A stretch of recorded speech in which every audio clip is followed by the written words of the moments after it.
So రేపే జూబ్లీహిల్స్ ఉప ఎన్నికలకు సంబంధించి పోలింగ్. సో పోలింగ్ డే టెన్షన్గానే ఉండబోతుంది. ఎందుకంటే 58 మంది బరిలో ఉన్నారు. సో చరిత్ర రికార్డ్ అని చెప్పాలి జూబ్లీహిల్స్ బైపోల్ అనేది. ఎందుకంటే 4 ఈవీఎంలను ఏర్పాటు చేశారు. దానికి సంబంధించి వీవీప్యాడ్లు కావచ్చు, సామాగ్రి ఒకంత ఎక్కువగానే ఉంది.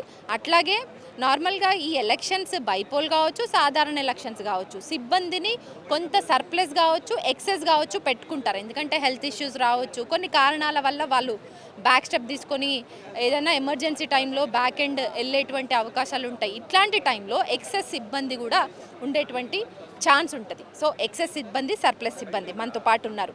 వాళ్ళు ఇప్పటివరకు నమోదు చేసుకున్నారా, వాళ్ళకి ఛాన్స్ వచ్చేటువంటి అవకాశాలు ఉన్నాయా, సో ఇంతకుముందు ఇట్లాంటి ఎన్నికల్లో వాళ్ళు పార్టిసిపేట్ చేశారా, ఎక్కడి నుంచి వచ్చారు ఏంటి అన్న విషయాలని వారిని అడిగి తెలుసుకుందాం. సార్ నమస్తే, ఎక్కడి నుంచి వచ్చారు సార్? ఎట్లా ఉంటుంది మీ ప్రాసెస్, ఎట్లా ఉంటుంది మీరు ఇక్కడికి రావడం ఇదంతా?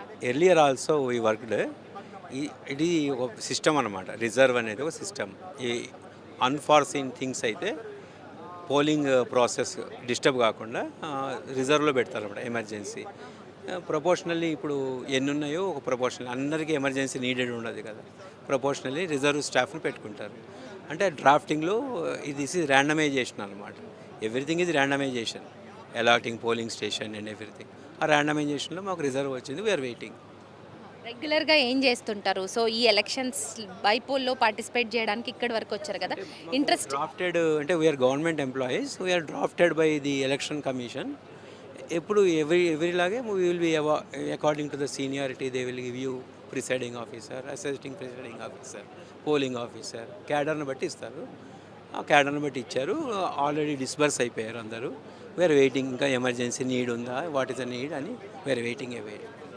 సార్ టెక్నికల్గా ఎట్లుంటుంది అంటే మీరు నమోదు చేసుకోటువంటి తీరు ఎట్లుంటుంది? సో ఎక్కడి నుంచి వచ్చారు మీరు కూడా? సో ప్రాసెస్ అంతా ఎట్లా నడిపిస్తున్నారు ఏంటి? మేము కూడా హైదరాబాద్ లోకల్ నుంచే వచ్చామండి. ఇది రెగ్యులర్ ప్రాసెసే. మేము 4-5 టైమ్స్ ఇచ్చాము. కాకపోతే ఈసారి రిజర్వ్లో ఉన్నాం కాబట్టి ఏమైనా నీడ్ ఉంటే పంపిస్తుంటారు. మేము కూడా వెళ్ళడానికి సిద్ధమయ్యే వచ్చాము. మామూలుగానే ఉంటుందండి. సో మీరు ఎక్సెస్ సర్ప్లస్లో ఉన్నారు. సో మీకు కూడా టెక్నికల్గా కావచ్చు, లేదంటే అక్కడ ఏవైతే ఈవీఎంలకు కావచ్చు, లేకపోతే వీటికి సంబంధించిన ట్రైన్డ్ ఉంటుందా మీకు కూడా? ఎట్లుంటుంది? అందరికి ట్రైనింగ్ ఇస్తారండి. ముందు రిజర్వ్ అని ఎవరికి ఉండదు.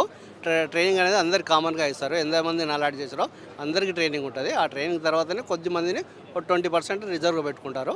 ఆ రిజర్వ్లో వాళ్ళు కూడా ఏదైనా అవసరం ఉంటే మళ్ళీ వెళ్ళాల్సి వస్తుంది డ్యూటీకి. ఈ రిజర్వ్ అనేది ఈ రోజు వరకే ఉంటుందా, లేదంటే మీరు మళ్ళీ రేపు మార్నింగ్ కూడా ఇక్కడ అవైలబుల్గా ఉంటారా అధికారులు? రమ్మంటారండి, రేపు కూడా రమ్మంటారు. రేపు కూడా మధ్యలో ఎక్కడైనా ఎవరికైనా ఏదైనా అవంతరం వచ్చినా లేకపోతే నీడ్ కావాలన్నా మమ్మల్ని పంపిస్తారు. కాబట్టి మేము పోలింగ్ డ్యూటీలో రేపు సాయంత్రం వరకు ఉన్నట్టే. ఉన్నట్టు. సార్ మీరు చెప్పండి, ఎక్కడి నుంచి వచ్చారు? మీరు ఎప్పటి నుంచి వెయిట్ చేస్తున్నారు? మీ టర్మ్ వచ్చే వరకు వెయిట్ చేస్తారా, లేదంటే ఇక్కడ నుంచి మళ్ళీ మీరు వెళ్ళిపోవడం ఉంటుందా, ఎట్లుంటుంది? ఉండమంటారు వాళ్ళు కంపల్సరీ. అందరూ ఉండాల్సిందే. రిజర్వ్లో ఉన్న బ్యాచ్ ఎవరైతే ఉన్నారో అలర్ట్ అయ్యారో రేపు వాళ్ళు వెళ్ళిపోమనే వరకు ఉండాల్సిందే. నైట్ వాళ్ళు ఉంచుతారు. ఇప్పుడు 9 వరకు ఉంచుతారు. వాళ్ళు చెప్తారు టైం. మార్నింగ్ రమ్మంటారు. మళ్ళీ వచ్చి వాళ్ళకి రిపోర్ట్ చేయాలి. అవసరం ఉంటే వాళ్ళు మళ్ళీ పంపిస్తారు పోలింగ్. ఎక్కడైతే రిక్వైర్మెంట్ ఉంటుందో ఎమర్జెన్సీ వాళ్ళ ప్లేస్లో కొందరిని అలర్ట్ చేస్తారు. సో సాధారణంగా జరిగేటువంటి ఎలక్షన్స్తో పోలిస్తే ఇట్లా బైపోల్లో ఏమన్నా చేంజెస్ ఉంటాయా? సో ఎట్లా ఉంటుంది సార్ ప్రాసెస్? టెక్నికల్గా కావచ్చు, నార్మల్గా కావచ్చు, ఎట్లా ఉంటుంది? మీకు చెప్పేటువంటి విధి విధానాలు కావచ్చు, మీకు ట్రైన్ అప్ చేసేది కావచ్చు, ఏమన్నా చేంజెస్? ఏం చేంజెస్ ఉండవు, సేమ్ ఉంటుంది అంతా. సేమ్ ఉండవు. ఒక కొత్త యాప్ ఒకటి వచ్చింది అంతే. యాప్ ఒకటి అలర్ట్ చేశారు ఈసారి. దాని ప్రకారం అది ఫిల్అప్ చేయాలి. కొంచెం వాళ్ళకి టెక్నికల్గా వాళ్ళకి ఈజీగా తెలిసిపోతుంది అన్నట్టు. యాప్ ఓపెన్ చేయగానే వాళ్ళకి ఏ పోలీస్ స్టేషన్ నుంచి ఎన్ని పోల్స్ వచ్చినాయి ఎవ్రీ 2 అవర్స్కి అని వాళ్ళకి తెలిసిపోతుంది రిపోర్ట్. సో అది కొంచెం ఈసారి ఇంప్రూవ్మెంట్ అన్నట్టు. అదే మీరు చెప్పండి సార్, ఎన్ని సంవత్సరాల నుంచి మీరు ఇట్లాంటి పోలింగ్స్లో పార్టిసిపేట్ చేస్తారు? ఉప ఎన్నికలను కాదు, నార్మల్గా ఎంత ఎక్స్పీరియన్స్ ఏంటి? 30 ఇయర్స్ నుంచి మేము చేస్తున్నాం మేడం. పోలింగ్ బూత్ల దగ్గర పాటించాల్సినవి కావచ్చు. సో మీరు కూడా ఇక్కడ ఉండేటువంటి బైపోల్ ఎలక్షన్స్ జరుగుతున్నాయి, ఇక్కడ ఉండేటువంటి ఓటర్లకు కావచ్చు, మీరు మీ ద్వారా చెప్పాలనుకుంటున్నారు? ఓటర్లు ఏం లేదని నిర్భయంగా వచ్చి ఓటేయచ్చు హ్యాపీగా. ఉదయం 7 నుంచి సాయంత్రం 6 వరకు అన్ని ఫెసిలిటీస్ గవర్నమెంట్ తరఫున చేశారు. ఎట్లా ఉంటుంది అంటే సిస్టమేటిక్గా లైన్ బై లైన్ వెళ్ళి వేయడం ఉంటుందా? అక్కడెక్కడన్నా టెక్నికల్గా ఈవీఎంస్ ఈసారి 4 పెట్టారు. సో ఆ 4 కన్ఫ్యూజన్ ఉంటే అక్కడ ఉన్నటువంటి ప్రిసైడింగ్ అధికారులు కావచ్చు, అక్కడ ఉన్నటువంటి ఎన్నికల నిర్వహణ సిబ్బంది కావచ్చు, సో వాళ్ళని గైడ్ చేసేటువంటి అవకాశం ఉంటుందా? నో నీడ్ అంటారా? ఎట్లుంటుంది? అంటే ఓటింగ్ కంపార్ట్మెంట్లోకి వెళ్ళడానికి లేదు ఎవరు, కానీ గైడ్ చేయడానికి ఉంటారు వాళ్ళు, ఏజెంట్స్ కూడా ఉంటారు, మన వాళ్ళు కూడా ఉంటారు, చెప్తారు మేడం. అంటే 4 ఉన్నాయి కదా మిషన్స్, సో కనుక కొంచెం టైం ఎక్కువ పడుతుంది అంతేగాని ఇబ్బంది ఏమి ఉండదు ఓటర్కి కూడా. సో సార్ మీరు చెప్పండి, జూబ్లీస్లో ఎప్పుడు చూసినా నార్మల్ ఎలక్షన్స్లో చూసినా 50% పోలింగ్ ఎప్పుడు క్రాస్ అవ్వలే. సో ఇప్పుడు బైపోల్ కొంత ఆసక్తికరంగా పార్టీల మధ్యలో ఉంది, పబ్లిక్లో ఉంది, పోలింగ్ శాతం ఏమైనా పెరగవచ్చు అనేసి మీరు ఓటర్లకు సజెస్ట్ చేసేది ఒక ఎన్నికల నిర్వహణ సిబ్బంది? వేయాలండి, అందరూ వేయాలి ఓటు అయితే కంపల్సరీ. అంటే 90% రీచ్ కావాలి ఓటు అనేది, కంపల్సరీ రావాల్సింది అందరూ. వాళ్ళ హక్కు కాబట్టి అది కంపల్సరీ వాళ్ళు ఆ హక్కును వినియోగించుకోవాల్సిందే, కాబట్టి రావాలని చెప్తాము. ఇక మేము కూడా దానికి రెడీగా ఉన్నాం. ఎంతమంది వచ్చినా కూడా మార్నింగ్ 7 to 6 వరకు, ఈవినింగ్ వరకు మొత్తం ఈసీ చెప్పినటువంటి గైడ్లైన్స్ ప్రకారంగా మేము రెడీగా సిద్ధంగా ఉన్నాము. సో అంటే ఈసీ కొంత అవేర్నెస్ కార్యక్రమాలను తీసుకొచ్చింది అని విన్నాం. అట్లాంటి కార్యక్రమాల్లో కూడా మీరు పార్టిసిపేట్ చేస్తుంటారా సార్? మాకైతే రాలేదు, మరి మేము మా డ్యూటీ అట్లా రాలేదు, మేము ప్రస్తుతం ఇక్కడ ఉన్నాము.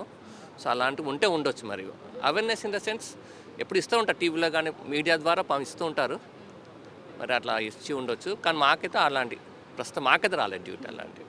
సో ఓవరాల్గా ఇక్కడ ఓటర్లకు కావచ్చు ఏం చెప్పదలుచుకున్నారు యాజ్ ఏ అధికారిగా? అంటే మీరు ఇక్కడ ఈ నిర్వహణ వాటిలలో పార్టిసిపేట్ చేస్తుంటారు, మీకు చాలా ఎక్స్పీరియన్స్ ఉంది. సో 50% కూడా నమోదు కాని పోలింగ్ పైన మీ అభిప్రాయాన్ని అయితే వ్యక్తం చేశారు. కానీ జూబ్లీహిల్స్లో సో హైఫై వీఐపీలు ఎట్లుంటారు, సినిమా హీరోలు కావచ్చు, ఫిలిం కార్మికులు కావచ్చు, లేదంటే ఇక్కడ మైనార్టీ ఓట్లు, బీసీ ఓట్లు ప్రధానంగా మారాయి. సో అందరు ఓటర్లను ఉద్దేశించి మీరు చెప్పాలనుకుంటున్నారు? అంటే ఓటర్స్ అందరూ ప్రశాంతంగా వచ్చి తమ ఓటు హక్కు వినియోగించుకొని వాళ్ళు అంటే చూపించాలి. అంటే ఇది ఒక బైపోల్ అయినా కూడా వాళ్ళు తమ హక్కును వినియోగించుకున్నామని అందరికీ చెప్పాలి. అందరూ కూడా ఓటు వినియోగించుకోవాలి. దానికి మేమంతా సిద్ధంగా ఉన్నాం కంప్లీట్గా.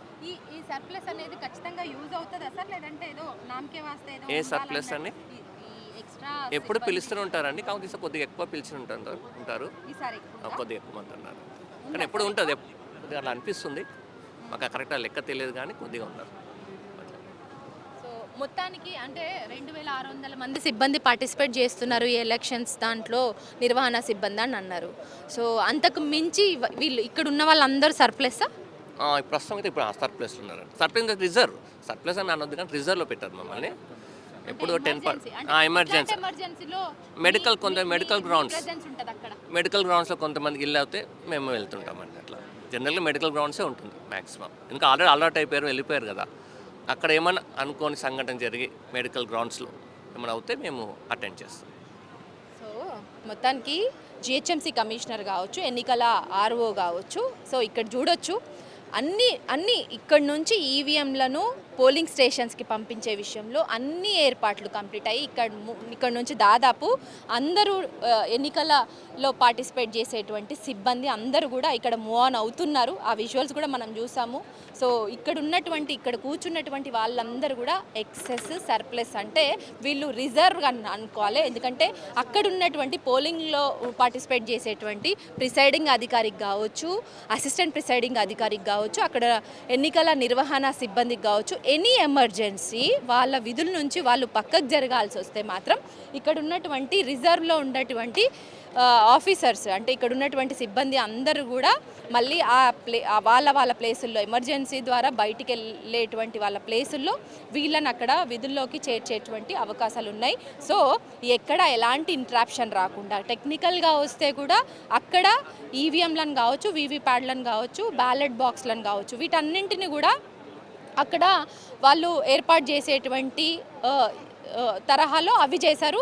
ఇంకోటి ఏంటంటే మాన్యువల్గా చేసేటువంటి అంటే ఇక్కడ ఉండేటువంటి సిబ్బందిని కూడా పోలింగ్ స్టేషన్లో ఉండేటువంటి సిబ్బంది 2600 మంది కంప్లీట్గా ఈ ఉప ఎన్నికల్లో ఈ ఒక్క జూబ్లీహిల్స్ ఉప ఎన్నికల్లో భాగంగా నిర్వహణ సిబ్బంది పార్టిసిపేట్ చేస్తున్నారు. వాళ్ళే కాకుండా ఇక్కడ ఉన్న వాళ్ళందరూ కూడా సర్ప్లస్ అని చెప్పాలి. ఎక్సెస్గా ఉన్నటువంటి వీళ్ళని ఎక్కడైతే ఎమర్జెన్సీ వస్తో అక్కడ వాళ్ళని దించుతారు. సో మొత్తానికైతే ఈ ఉప ఎన్నికల్లో ఎలాంటి ఇంటరాప్షన్స్ రాకుండా అధికారులు అన్ని ఏర్పాట్లు అయితే పూర్తి చేశారు. ఇది కోట్ల విజయభాస్కర్ రెడ్డి స్టేడియం నుంచి జూబ్లీహిల్స్ ఉప ఎన్నికల పోలింగ్ ప్రక్రియకు సంబంధించిన ఏర్పాట్లకు సంబంధించిన పూర్తి అప్డేట్స్. కెమెరా పర్సన్ వీరేంద్రతో హరిత, తెలంగాణ ఫోకస్.